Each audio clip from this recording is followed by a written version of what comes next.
विवादों में घिरे शंकराचार्य अवि मुक्तेश्वरानंद अपनी धर्म युद्ध यात्रा लेकर लखनऊ के लिए निकल पड़े।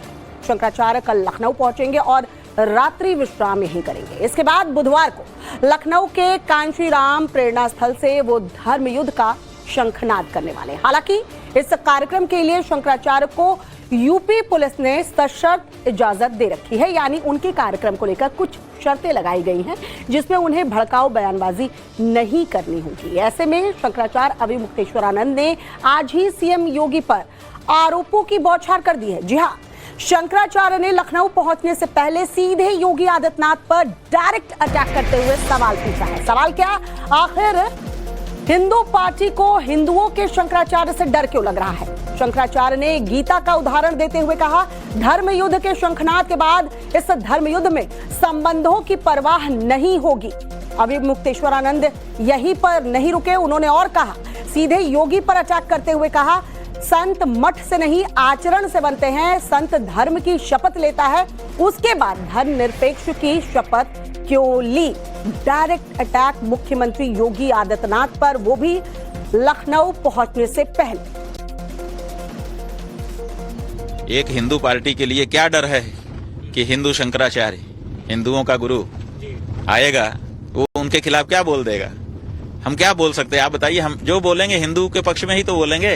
अगर ये पार्टी सचमुच की हिंदू पार्टी है तो इसको क्या डर है? इसी से पता चलता है कि असली हिंदू पार्टी नहीं है, नकली है, क्योंकि इसको डर है कि असली वाले हिंदू ने अगर कुछ बोल दिया तो हमारा जो माहौल हमने बनाया है वो बिगड़ जाएगा।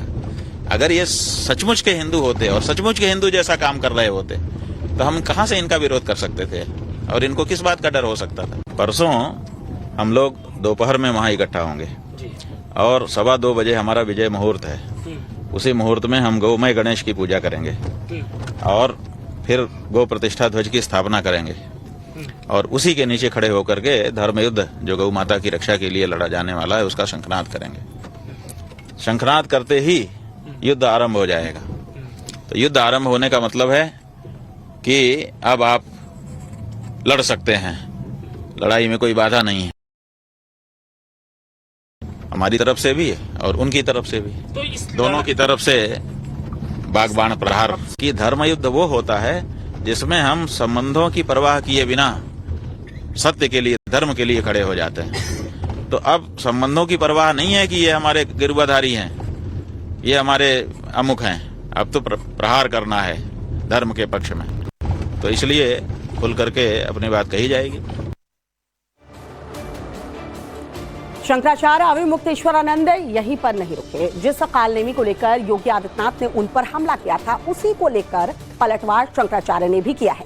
शंकराचार्य ने कहा है कि अब असली लड़ाई कालनेमी को पहचानने की, यानी असली कालनेमी कौन है ये पहचानना होगा। पहले आपको सुनाते हैं योगी आदित्यनाथ पर अवि मुक्तेश्वरानंद ने क्या कुछ कहा, फिर इसी मुद्दे पर बात होगी कि आखिर क्या शंकराचार्य धर्म के नाम पर राजनीति कर रहे हैं और क्या जानबूझकर बीजेपी को बदनाम करने की किसी तरह की साजिश की जा रही है। काई लग जाती है तो सोडा कास्टिक डाल के हम लोग सफाई कर ही देते हैं। तो ये तो हमारी स्वच्छता के लिए हम कर रहे हैं कि इसमें जो नक्काल आ गए हैं, ढोंगी आ गए हैं, पाखंडी आ गए हैं, कालनेमी आ गए हैं, उनको इस युद्ध के माध्यम से निकाल के समाज से बाहर फेंका जाएगा और समाज को शुद्ध किया जाएगा। वो हमको कालनेमी कह रहे हैं, हम उनको कालनेमी कह रहे हैं। यही तो युद्ध है ना। अब सवाल ये है कि जब ये धर्म युद्ध शुरू होगा तो इसमें प्रमाण देखे जाएंगे कि भाई ये भी कह रहे हैं कालनेमी, ये भी कह रहे हैं इनको कालनेमी। असल में कालनेमी कौन है और नकली कालनेमी कौन है, तो दोनों की तरफ से प्रमाण आएंगे। जो असली कालनेमी होगा वो भी सामने आ जाएगा। कि केवल वेशभूषा धारण कर लेने से और किसी मठ का महंतई पद धारण कर लेने से संत कोई हो जाए, ऐसा हम लोग नहीं मानते। हमारे यहाँ तो संत जो है वो आचरण से होता है। सदाचारी होना पहली शर्त है। तो सदाचरण कहाँ दिखाई दे रहा है? देखिए, संत जो है वो न्यायप्रिय होता है। अब ये बुलडोजर लेके घूम रहे हैं कि चढ़ा देंगे बुलडोजर। शपथ ले लेने के बाद कोई धर्मनिरपेक्षता की शपथ लेने के लिए जाए, कोई बहुत बड़ा उद्देश्य हो, थोड़ी देर के लिए जा करके वो करके आ जाए, तब भी समझ में आता है कि भाई आपातकाल में इन्होंने थोड़ी देर के लिए स्वीकार कर लिया। लेकिन पूर्णकालिक रूप से वही काम करने लगे, धर्म की शपथ छोड़ करके धर्मनिरपेक्षता की शपथ। किसी ने कभी शंकराचार्य को नहीं रोका स्नान करने से, उनको रोक दे। अपनी पुलिस से बटुकों की चोटी खिंचवाए। ये सब जो काम है कहाँ संतों के काम दिखाई दे रहा है। इसलिए संत कह पाना अब कठिन है उनके लिए हमारे द्वारा। अब सीधे आदित्यनाथ ही। हाँ, अब सीधे आदित्यनाथ भी तो कैसे कह दें। अब तो अजय बिष्ट ही ठीक है। यहाँ लखनऊ में क्या हो रहा है, यहाँ लखनऊ का जो खिलाड़ी है वो पूरी टीम के बारे में नहीं सोच रहा है कि पार्टी का क्या होगा। वो केवल अपनी सोच रहा है। अपनी मूछे मेरी मूछे ना झुक जाए, इसके चक्कर में पूरी पार्टी को डुबा रहा है। टीम भावना जहां रही वहां विजय श्री मिल गई। यहाँ टीम भावना नहीं है, देखना हार होगी, तगड़ी हार होगी। तो ये धर्म युद्ध की लड़ाई है या विशुद्ध राजनीति है, इस पर बातचीत करने के लिए हमारे साथ तमाम गेस्ट जुड़ रहे हैं। उनको इंट्रोड्यूस कराती हूँ। प्रोफेसर महेश वर्मा बीजेपी के नेता इस वक्त हमारे साथ जुड़ चुके हैं। पंडित संजीव अग्निहोत्री धर्मगुरु हैं, हमारे साथ जुड़ चुके हैं। अजय गौतम भी धर्मगुरु हैं, हमारे साथ इस वक्त मौजूद हैं। अशोक यादव सपा के प्रवक्ता हमारे साथ जुड़ चुके हैं। आप सभी का बहुत बहुत स्वागत है। सबसे पहले तो प्रोफेसर महेश वर्मा आपके पास आते हुए, सीधे तौर पर आरोप लगा है हिंदुओं की पार्टी हिंदुत्व की बात करते हैं और इन्हें क्यों शंकराचार्य से ही डर लगता है। आप लोग राजनीति कर रहे हैं और डायरेक्ट अटैक योगी आदित्यनाथ के ऊपर भी है। ये सब कुछ षड्यंत्र बताया जा रहा है, योगी आदित्यनाथ के ऊपर अटैक किया जा रहा है, कैसे देखते हैं? देखिए, उन्होंने जो यात्रा शुरू करी उसका नाम उन्होंने दिया गौ प्रतिष्ठा धर्म युद्ध यात्रा। अब सवाल यह है कि आपने गौ हत्या को लेकर या गौवंश की रक्षा के निमित्त जो है इस यात्रा को शुरू किया, और पहले भी वो यही कहते रहे। और याद करिए कि जब सपा के लोगों ने सपा सरकार में जब मार मार के उनको लिटा दिया गया था, तब भी उनका यही संकल्प था, या कह लीजिए उनका जो प्रकल्प था वो ये था कि भाई गौ हत्या गौवंश की रक्षा होनी चाहिए। अब ऐसे में जो भारतीय जनता पार्टी का आधार स्तंभ अभियान है जो गौ हत्या से या गौवंश से जुड़ा हुआ है, वो ऑलरेडी उत्तर प्रदेश में लागू है। उत्तर प्रदेश में जो है गौवंश संरक्षण अधिनियम जो है ऑलरेडी लागू किया गया है, उसके लिए कानून बना हुआ है। कोई भी व्यक्ति अगर किसी प्रकार से गौ हत्या में पकड़ा जाता है, 10 साल की सजा है, 5 लाख रुपए की जुर्माना है। दोबारा अगर करता है तो डबल उसके खिलाफ जो है सजा का प्रावधान है। इसी प्रकार से गौ रक्षा को लेकर तमाम तरह की जो है वहां पे नंदनी योजना चल रहा है, नंद बाबा योजना चल रहा है। अभी सरकार ने बजट में जो है लगभग 5,000 करोड़ का जो है प्रस्ताव किया है, और 5,000 करोड़ पिछले साल भी था। तो सवाल है कि जहां गौवंश और गौ हत्या को लेकर या किसी भी प्रकार से गायों के लेकर जो एक क्रूरता दिखाई जाती है, या कह लीजिए जिस तरह के विचार प्रकट किए जाते हैं, याद करिए सपा प्रमुख ने क्या कहा कि अगर हमारी सरकार आएगी तो सांड राज और बुलडोजर राज, बुलडोजर और सांड का कंपेयर करते हुए कहा कि सांड को खत्म कर देंगे। तो पहले तो लानत मलानत ऐसे लोगों के ऊपर भेजना चाहिए इनको। दूसरी बात कि याद करिए कि अखिलेश यादव क्या कहते रहे कि भाई गौशाला से जो है गोबर का दुर्गंध आता है और हमारे जो इत्र के व्यापारी हैं वो सुगंध फैलाते हैं। तो पता नहीं उनके इत्र के व्यापारी क्या करते हैं, तो दुनिया देखी है। जब रेट पड़ा, नकदी करोड़ों करोड़ अरबों खरबों मिले, तो उस तरह की सुगंध अगर वो फैलाने की बात करते हैं और उसका समर्थन जो है आज करते हुए कहीं ये लोग दिखाई देते हैं, तो इससे जाहिर होता है कि देखिए ये जो है जो केस होने के बाद का जो एक दबाव है, उस दबाव के तहत अगर इस यात्रा को कहीं यानी महेश वर्मा जी अगर एक लाइन में समझूं तो आप ये कह रहे हैं कि ये यात्रा जिस वजह से निकाली गई है उसको लेकर तमाम तरह के कानून हैं, उसका पालन किया जा रहा है। ये विशुद्ध राजनीति है, सिर्फ गौ माता का सहारा लिया जा रहा है और उसको लेकर यात्रा निकाली जा रही है, लेकिन इसके पीछे की मंशा कुछ और है। अशोक यादव का रुख कर लेती हूँ क्योंकि सपा पर भी आपने गंभीर आरोप लगाया है। अशोक यादव जी, इस यात्रा को आप कैसे देखते हैं? आपके सपा के ऊपर गंभीर आरोप महेश जी लगा रहे हैं। देखिए महेश जी क्या बोलेंगे, तो पूरा उत्तर प्रदेश की जनता देख रही।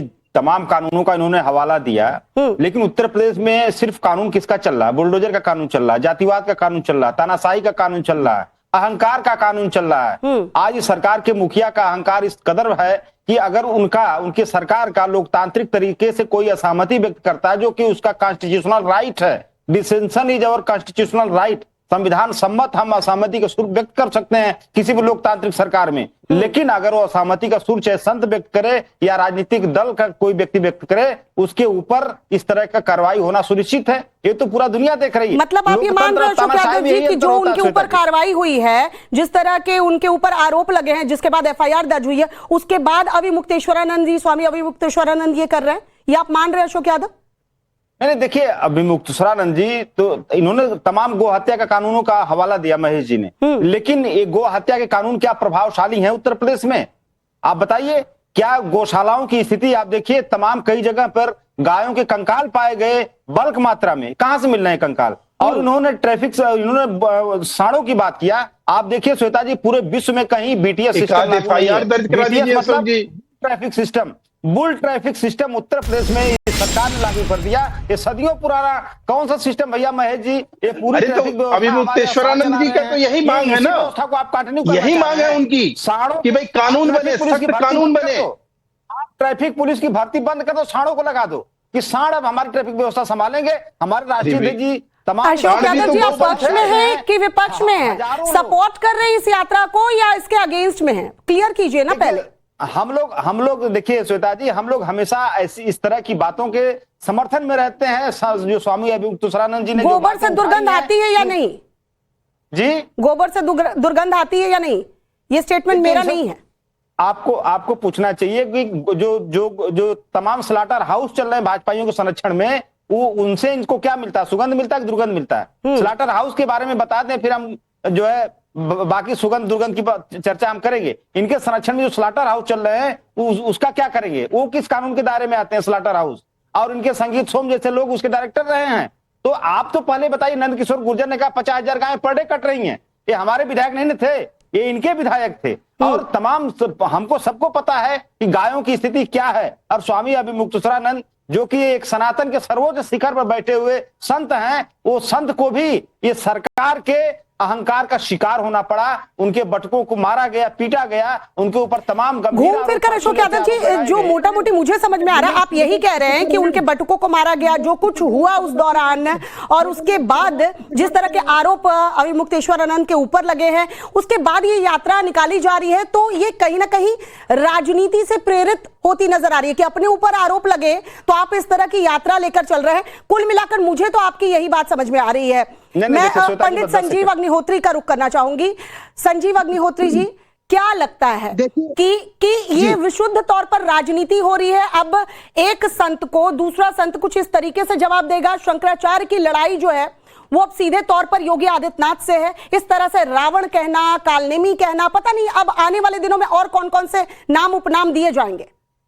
देखिए, इसके लिए मैं कड़े शब्दों में निंदा करता हूं। ना तो वो शंकराचार्य हैं, और अगर शंकराचार्य हैं तो बड़ा क्लियरली बोल रहा हूं, ये एक शंकराचार्य के शब्द नहीं, एक बदमाश व्यक्ति के शब्द हो सकते हैं। आई हेट दिस हर, ये बिल्कुल गलत है, ये बिल्कुल इसकी निंदा करता हूं। रही बात ये सपा के लोग क्या जो है बताओ, अभी कह रहे हैं कि साणों को मार देंगे, ये करेंगे। अरे भाई, तुम्हारी सरकार में तुमने क्या किया? इन्हीं अभी मुक्तेश्वरानंद जी को, जिनको आप धर्म का सबसे बड़ा रूप मानते हो, चलो हम भी मानते हैं आपके साथ, पर आपने लाठियां डंडे बरसाए थे, आप भूल गए? इस तरह की बातें करते हो। राम जन्मभूमि मंदिर पर आपने गोलियां बनवाई गई लोगों पर। संत महात्मा साधु संत जो 84 जो कोस की राम जी की परिक्रमा लगा रहे थे, उन पर आपने लाठी डंडे चलवाए, आपने परिक्रमा तक रुकवा दी। आप धर्म को रोकने वाली सरकार हो, आप धर्म के विरुद्ध काम करने वाली सरकार हो। आप कब से धर्माचार्य हो गए? और धर्मम वृषभम धर्म रूपिणम, जो वृषभ होता है जिसको सांड कह रहे हो, वो धर्म का रूप होता है हमारे यहाँ शास्त्रों में। हमारे गौतम जी हमारे बड़े भाई हैं, बहुत विद्वान आदमी, संस्कृतज्ञ भी हैं, एडवोकेट भी हैं और धर्माचार्य भी हैं, बिल्कुल इनका सम्मान है। आप बताइए, आप वृषभ धर्म का रूप है कि नहीं? आपको गोबर से बदबू आती है? अरे गऊ के पीछे संसार में महाभारत जैसे कई एक बड़े बड़े युद्ध हुए हैं, बहुत सारे युद्ध हुए हैं, और गायों के ऊपर हुए, और आप गायों का विरोध करोगे, आप ब्राह्मणों का विरोध करोगे, आप धर्म का विरोध करोगे। तो भैया, चाहे कोई भी पार्टी हो, आपके चैनल के माध्यम से, द टाइम्स नाउ भारत के माध्यम से कहना चाहता हूं, चाहे कोई पार्टी हो, सपा हो, बसपा हो या बीजेपी हो या कांग्रेस हो, अगर गौ ब्राह्मण का विरोध करेगा तो निश्चित विनाश हो जाएगा। सबा आशु विनश्यति, हमारे देश के सर्वोच्च ग्रंथ में लिखा हुआ है, यदा देवेषु वेदेषु गोषु विप्रेषु साधुषु धर्मे मयि च संयत्रो सवा आशु विनश्यति। ये देश के सर्वोच्च ग्रंथ का श्लोक है, ये मेरे घर का श्लोक नहीं है। जो गौ पर आघात करता है, जो ब्राह्मणों पर आघात करता है या साधु संतों पर आघात करता है, उसका शीघ्र विनाश हो जाता है। तो बड़ा सोच समझ कर बोले और धर्म के साथ रहें, देश के साथ रहें। अजय गौतम जी, और इस अजय तरह गौतम की जी, साधु अजय भी नहीं गौतम जी, करते। आप अपनी मैं बात कह रहा रखना था। चाह रहे थे। पंडित संजीव अग्निहोत्री का तो यही कहना है कि जो ब्राह्मणों पर हमला करेगा, जो गौ माता को नहीं मानेगा, उनके लिए इस तरह के अपशब्दों का इस्तेमाल करेगा, तो उसका तो वंश ही खत्म हो जाएगा। अजय गौतम, क्या लग रहा है इस यात्रा को लेकर? क्या ये पूरी तरह से राजनीति हो रही है? ऐसे वक्त में यात्रा निकाली जा रही है जब खुद स्वामी अविमुक्तेश्वरानंद के ऊपर कई गंभीर आरोप भी लगे हैं, और वो पूरा जो कुछ हुआ था, किस तरह से स्नान करने जा रहे थे, बटुकों पर जो कुछ हुआ, जो नहीं होना चाहिए था, लेकिन उसके बाद क्या ऐसा नहीं लग रहा है कि अब इसी युद्ध को धर्म युद्ध बता दिया जा रहा है? आरोप प्रत्यारोप का जो सिलसिला चल रहा है वो रुकना चाहिए। जी श्वेता जी, पहला क्वेश्चन है, यात्रा निकालने का ऐलान पहले हुआ था या आरोप पहले लगे थे? आप मुझे ये क्लैरिफाई कर दीजिए, क्योंकि मेरी जानकारी में 18 जनवरी को यात्रा निकालने का ऐलान होता है और आरोप उससे 10 दिन बाद में लगते हैं, क्योंकि यात्रा न निकले इसलिए आरोप लगाए गए। स्टेट स्पॉन्सर्ड जो है एलिगेशन। अब मैं दूसरी चीज पर आ जाता हूँ। अभी 2 दिन पहले मोहम्मद अफरोज नाम के एक व्यक्ति ने माननीय योगी जी को एक वीडियो टैग करते हुए लिखा था कि उनके जीजा एक बिरयानी की ठेली लगाते हैं और वो रात में जाके गौ हत्या करते हैं और उसी गौ हत्या का जो मांस होता है वो बिरयानी में सुबह बेचते हैं, और उसके लिए उस पर कार्रवाई होनी चाहिए। मैं नहीं कह रहा, ये सार्वजनिक पटल पर पड़ा हुआ वीडियो जो ये सत्यापित करता है कि यूपी में धड़ल्ले से गौ हत्या होती है। तीसरी चीज पर मैं अब आ जाता हूं।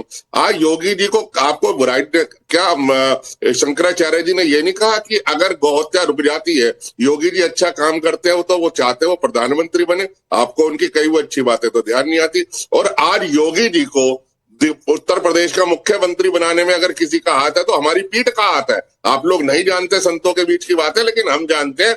जिस वक्त में बाकी के नेता जाकर नारियल चढ़ा रहे थे कि उनका नंबर आएगा यूपी में के मुख्यमंत्री बनने के लिए, उस वक्त में हमारी पीठ थी जिसने साथ दिया योगी आदित्यनाथ का और वो प्रदेश के मुख्यमंत्री बने। लेकिन आप इतने अहंकार में आ जाओगे, आप बटुकों की चोटियां छीनोगे, आप शंकराचार्य को यात्रा नहीं निकालने दोगे, आप उनके लिए आप शब्दों का प्रयोग करोगे। और मैं 2 बातें यहाँ प्रोफेसर महेश वर्मा जी से पूछ रहा हूँ, हाँ या ना में जवाब दे देंगे। क्या भारतीय जनता पार्टी बीफ एक्सपोर्टरों से चंदा लेती है, हाँ या ना?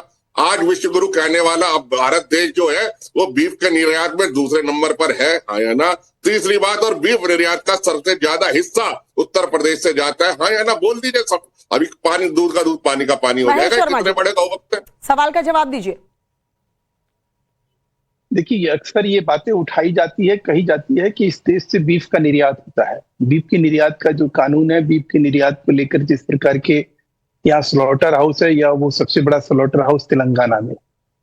अब रही बात कि उत्तर प्रदेश में जो कानून है उसके तहत, और जो अभी अजय जी ने जो बात कही, अजय मैं सीधा जवाब दे रहा हूँ। अगर थोड़ा सा आप संयम के साथ सुनेंगे तो आपको समझ में आएगा, और मैं भी समझ में आएगा कि आपके सवाल का जवाब जो है माकूल है या नहीं।